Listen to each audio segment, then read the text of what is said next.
Hello everyone, welcome to my YouTube channel. Today I want to discuss about the electronic document exchange service in Dynamics Nav or Dynamics 365 Business Central. So on the customer card or vendor card, you see there's a field which is called GLN. And so if you hover over this field, you see it specifies the customer in connection with electronic document sending. Okay, so if you have on the customer card, if you have this field in North America, usually we don't use this. For the implementation we did, we never use this electronic document exchange service. The reason is like the code unit for the document exchange service is the out-of-box is designed for the European countries. And so these functions is for the business to government. You want to, instead of emailing or send documents in email, and you want to send it electronically to make the whole process paperless. Okay, so so on the top of the customer card, you also have a document sending profile. This document sending profile is also designed for the electronic invoicing using the document exchange service. If you drill down from this list, you could see out of the box I have these two set up there. And so the default one, if you added this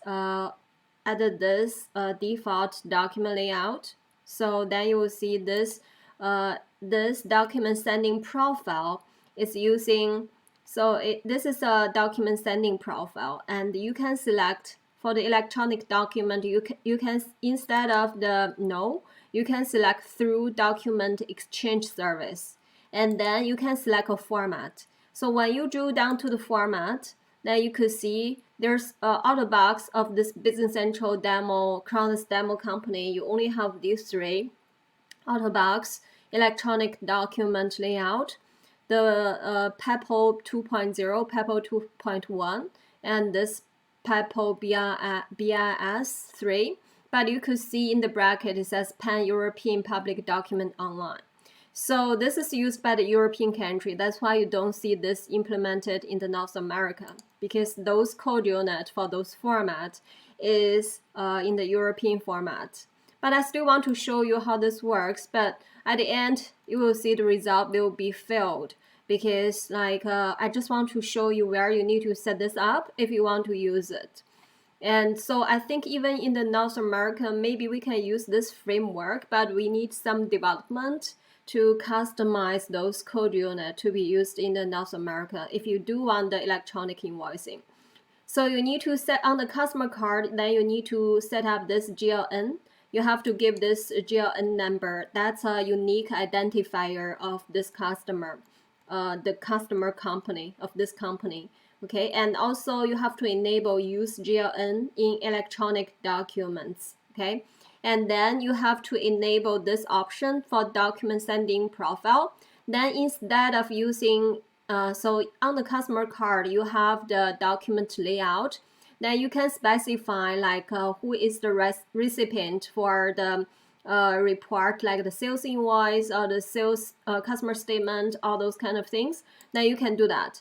But instead of doing that, so that you can enable that from the navigate and from the options here, and you have this document layouts. Okay, and you can specify those document layout that way. So you can specify the report, and then you can specify the email address for the recipient who's gonna receive those invoice or a customer standard statement, etc. But if you don't want to email those documents and you want to send it electronically, then you have to use this document sending profile. Okay, so another place like you see this, you will see it on the vendor card. You have the counterpart fields on the vendor card, GLN, and also the document sending profile. So after you set up this on the customer card, then you have to make sure on your company information that you have to set up your own. So in your company information, you have to set up your own GLN. and also you have to set up your, so and under company information, under the tax fast tab, then you have to set up this GLN and turn on this use GLN in electronic document, and make sure you set up the Swift code and IBAN. So this is used for the electronic processing. You need these two fields filled in as well. So right now I just have something, it's not real information, it's just some testing information I just put there just as a placeholder. And another thing you have to set up, so you have to set up a service. If you go to the service connection, then you can see under the service connection, then you have a bunch of services. Then you can see which one you have completed. So there's a document exchange service you have to set up if you go to the wizard. Okay, so that's just didn't show up.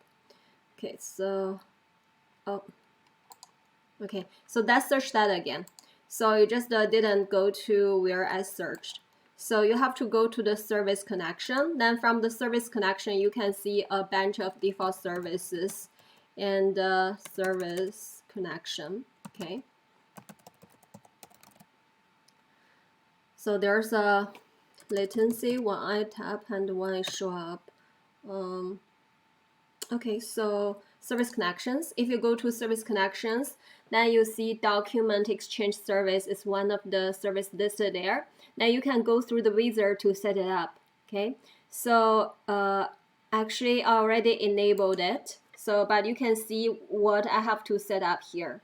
So basically, if you go here, you have to fill in the document exchange tenant ID.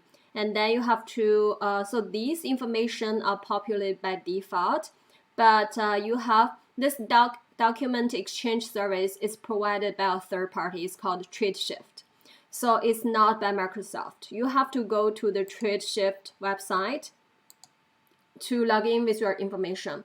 Okay, so originally, if you go to TradeShift, I'm just gonna show you how to register it. So if you go to tradeshift.com, tradeshift.com, okay.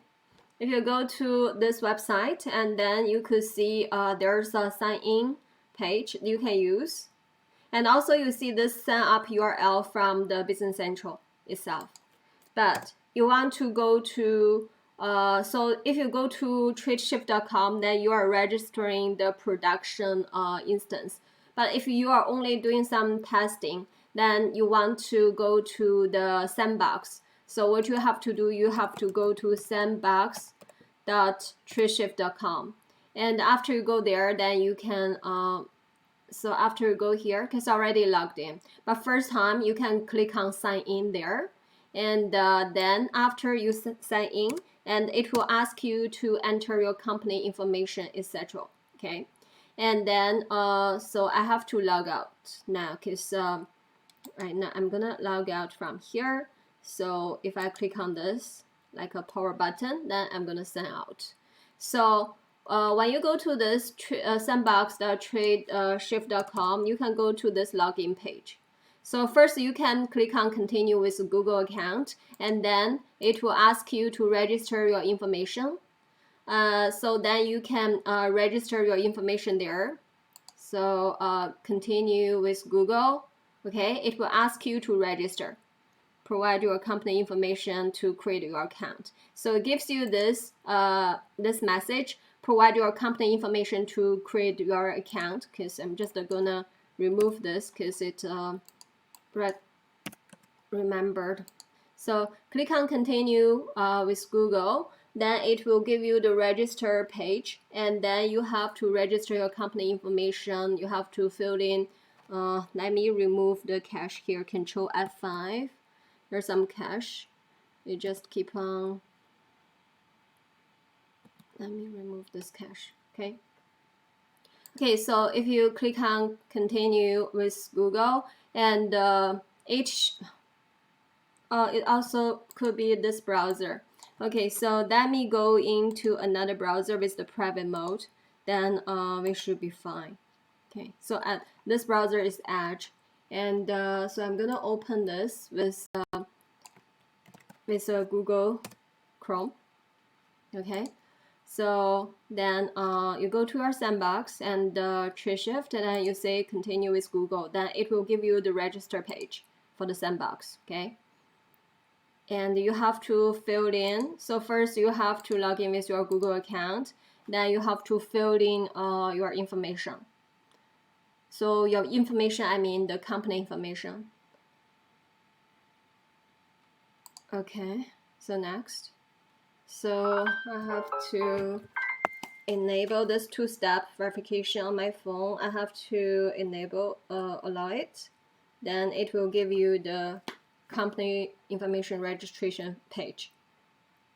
Okay, so you have to enter your business name, country, company size, all this information, then click on continue, and then it will send an email to your email box, ask you to activate your account. Okay, so you have to do this step first, and after you did it, because I'm using this Azure originally, it has some cache there, and you do not see that page from this browser.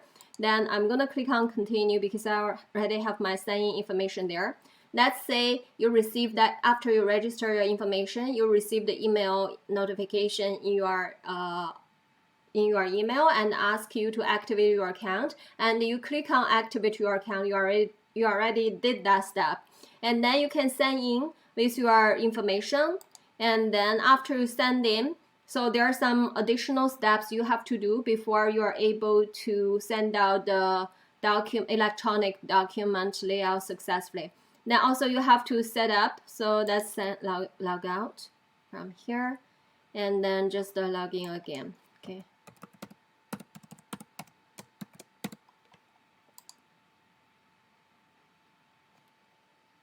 Okay, so you see after I log in, and then in order for you to, you have to, you see I have this API key, everything here.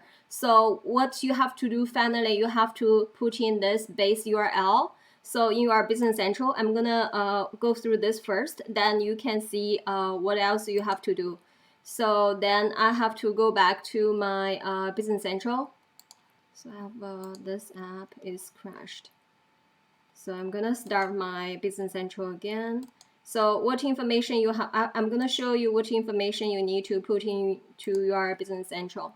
So in that exchange service, in that document exchange service setup, then you have to enter those information of the tenant ID. So let me see. So you see here you have the trade shift tenant ID. So you have to enter that information in your document exchange service setup. And also you have to enter, let me just maximize this and go to our document exchange service setup. So you can go through the service connections, or you can just type in document exchange service setup directly. Okay, you can search it directly, and so you have this. Then you can go there and finish the setup. Okay, so what you have to do, you have to enter this trade shift tenant ID here into the document exchange tenant ID. Then I'm using that sandbox, so you have to copy that API sandbox URL here instead of using the production one, because if you only want to do some test, then you have to do that. And then you put in your customer key here and customer secret here, and then a token under the here and token secret here. So under the authorization fast tab, you enter this information. But under the general fast tab, you enter the document exchange tenant ID, which is the trade shift tenant ID. And then after you did that, then you can go to process and test the connection. So you will see test connection successfully, and then it says the settings are valid. It gives you this information, okay? But I will tell you how you can get there. So after you after everything tested successfully, after that test is successful, then you enable this document exchange service setup. After you enable it, then you will have two job queue entry created for this purpose, for the document exchange service. Then you have these two job queue entry.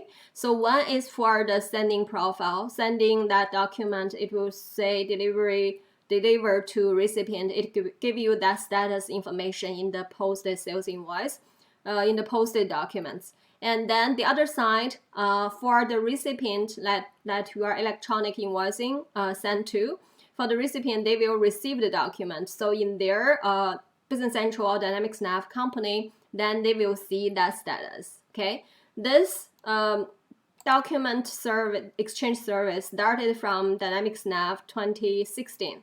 So if you have Dynamics Nav 2016 or up, then you will see that.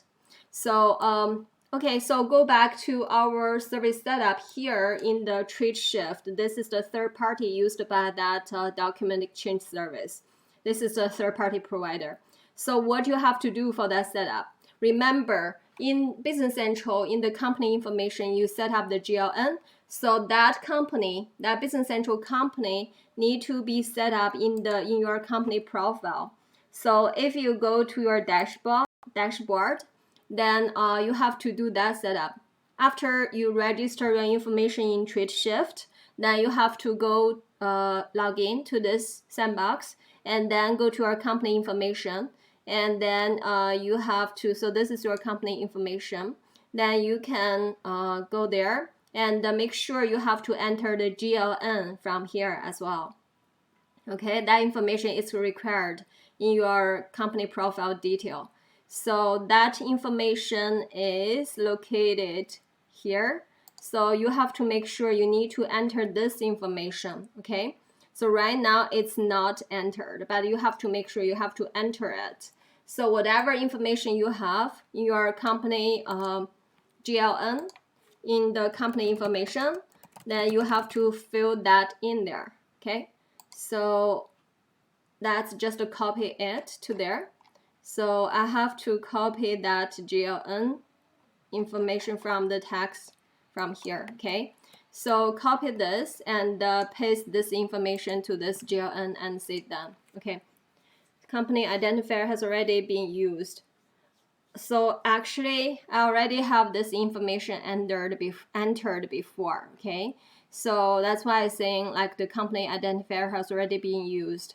And you will have some documents generated here. But that's the, and that's, but when you initially set it up, you have to enter this information here. I originally entered, but I just blanked it out because it's used, okay? And then after you set up that GLN, then you have to go to all the apps, click on this, go to all the apps, then you can get more apps. What apps you need to get is that app, API access. You have to search this API access to my own API access to own account. Then you have to activate it. I already activated, that's why you see it here, okay? And you have to do that step. Go to the all apps and activate this API access to own account. That this is to provide you the API information, but you have to log out and log in again to see the full information. Right now, you only see these three information, but you are missing other pieces, okay? So that's another step you have to do. And also another step is you have to invite your partner. You have to go to your network and to invite the other side, because if you are the company who sent the electronic document, then you need to have a recipient company. So that company also need to be in your Tradeshift network. You have to invite the company and search by the company name and send the invitation to that company. Only that company received, they accepted the invitation, then you can, between your two companies, then you can send and receive the electronic invoicing documents, okay? So these are all the steps you need to do in the Tradeshift. And back to Business Central. We only set it up on one side because we only have one company, one Business Central company. We do not have another Business Central tenant company we can use as a receiving company for that company receive the invitation. So, but generally speaking, you have to set up, everything has to be set up in the other company. Everything you set up in this company has to be set up in the other company as well.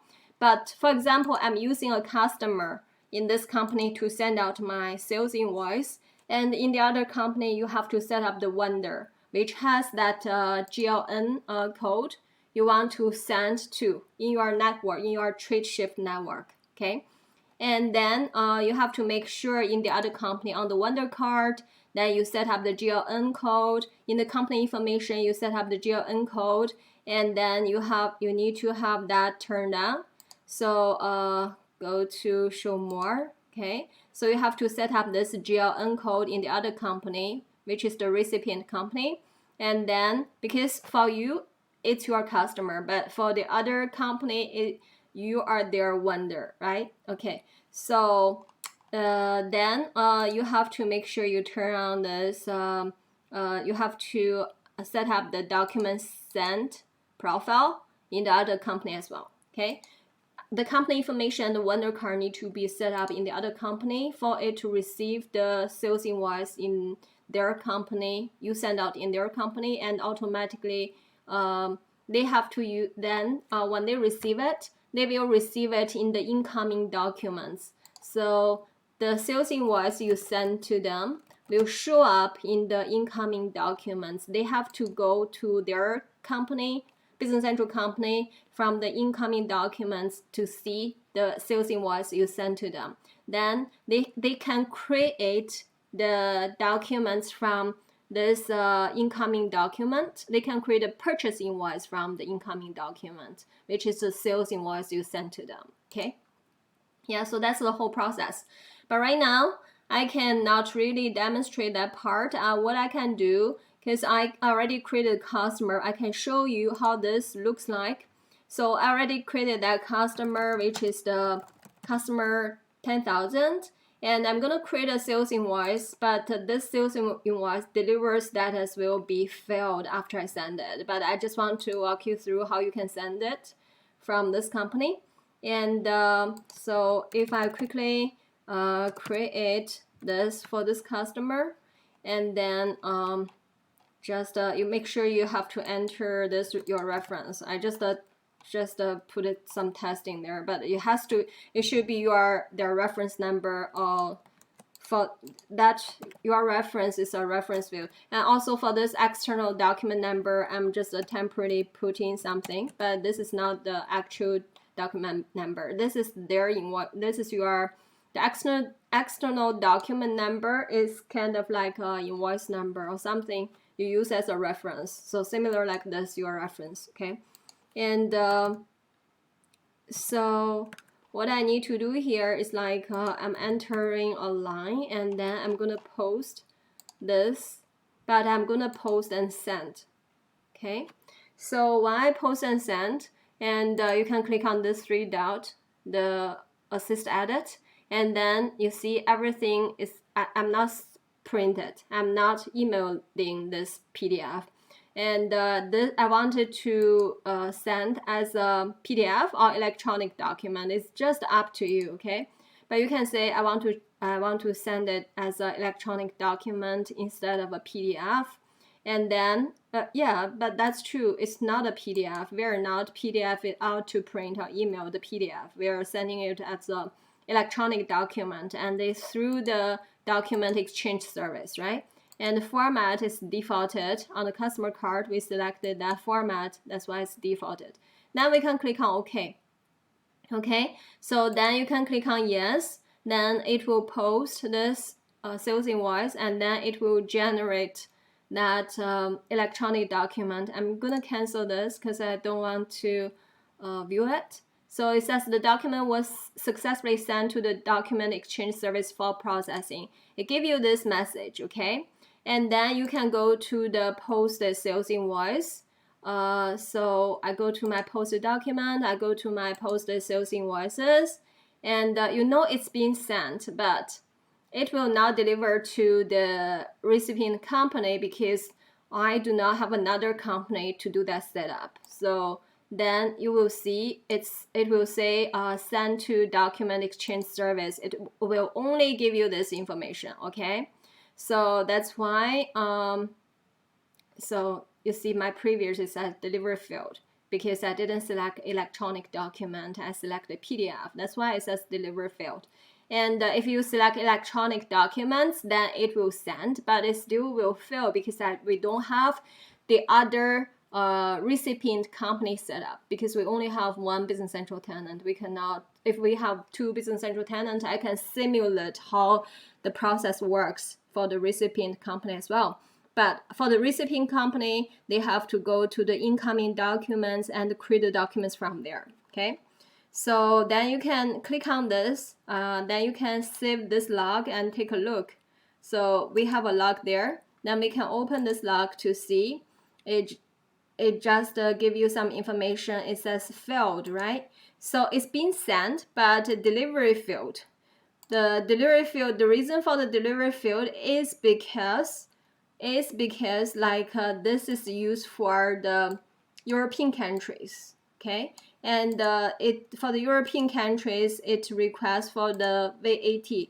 So that's why if you go to the log and give you some information related to go to this log, okay? So refresh. That's the log 3. This is the one we just generate 9, 10. So this is the new log. So that delivery field message is because like this do designed for the European countries, all those code unit and everything, and it's referring to a VAT which is not used in North America. In Canada, we use the sales tax instead of the VAT, so that's why it's referencing the VAT.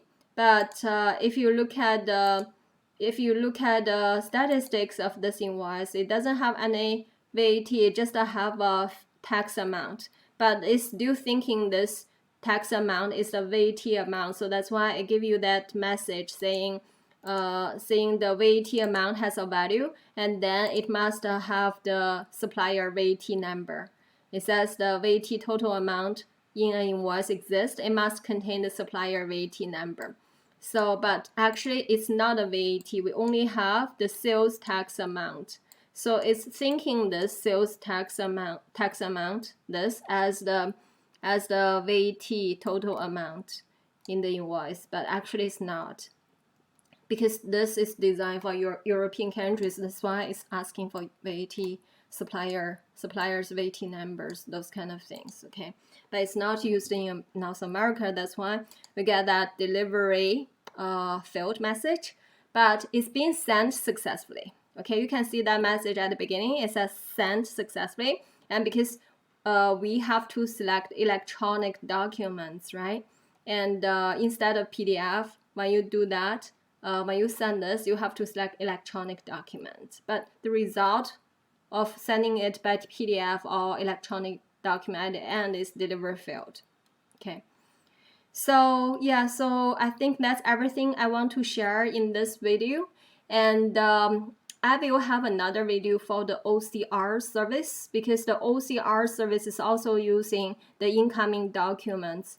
So these two frameworks, one is for the document exchange service, another one is for the OCR service. They are not useful in the North American. So the document exchange service is designed for European countries. Even in North America, we can use this framework, but we still need a development on this.